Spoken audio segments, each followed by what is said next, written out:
Norte se pudiera resumir en tres cosas. Son 20 crónicas e historias cortas de impunidad, de corrupción, pero también de una incompetencia gubernamental tremenda.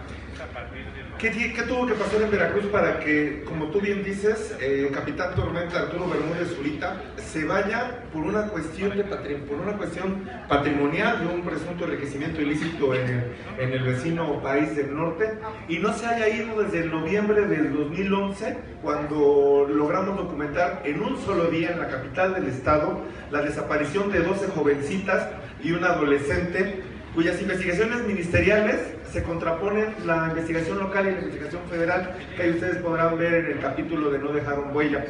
La extinta Procuraduría General de Justicia habla que 12 decanes y un adolescente se perdieron entre las discotecas, la cantinita y el closet.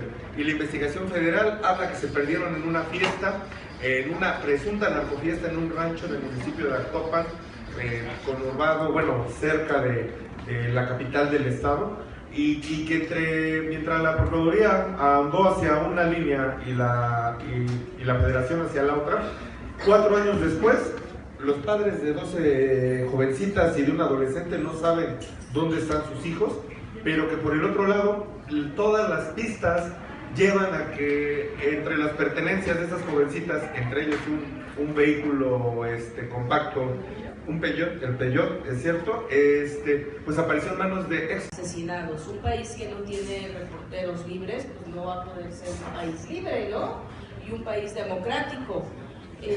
Pero además de los reporteros, como en otras partes, así como en Guerrero no se salvan tampoco los médicos, por ejemplo, acá no se salvan ni los, ¿qué fueron? ¿Albañiles? O en una de tus crónicas? Era un campesino, un jornalero con empleo temporal en Canadá y un modesto comerciante de una ferretería y el hermano de uno de ellos, los sicarios que fueron por cerveza. Ajá, esta crónica es muy interesante. Ustedes, bueno, hace más de 10 años creo que nos sorprendimos con aquellos cuerpos que aparecieron en La Marquesa, ¿no? Creo que fue hace como 10 años, ejecutados, ¿no? Entonces se dijo, no, eran del crimen organizado, y entonces fue un ajuste de cuentas y por eso los mataron. Resultó que eran albañiles que nunca se supo con claridad si habían sido contratados efectivamente por el crimen organizado de manera forzada, llevados a trabajar,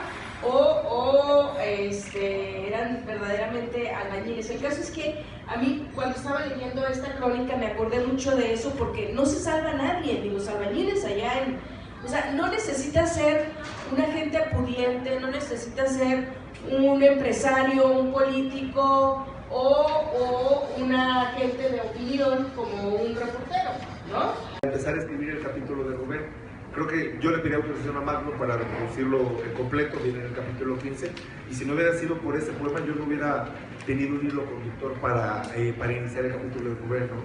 Porque al final de cuentas, yo quería en un solo capítulo meter lo que significaba Rubén para su familia, para sus amigos, el grado de impunidad en el que se llevó a cabo su asesinato y que hoy continúa igual, no se ha movido un solo hilo. Entonces yo creo que ese fue un reto muy grande, ¿no? Durante muchas noches y madrugadas la computadora se paraba, o más bien era yo, mis dedos se congelaban ante el teclado, ¿no? Y creo que si hay un capítulo que a mí me cuesta muchas lágrimas, yo creo que es ese, ¿no? Entonces ese también creo que significa mucho reto, ¿no? Y se llena de lágrimas, pero también se llena de mucho coraje, mucha rabia, potencia. Sí, creo que fue un reto muy grande. Y el otro, pues, fue la paciencia, y digo, es el último, y yo creo que es el de menor importancia, es el de la paciencia para las solicitudes de transparencia, ¿no? Vivimos en un sistema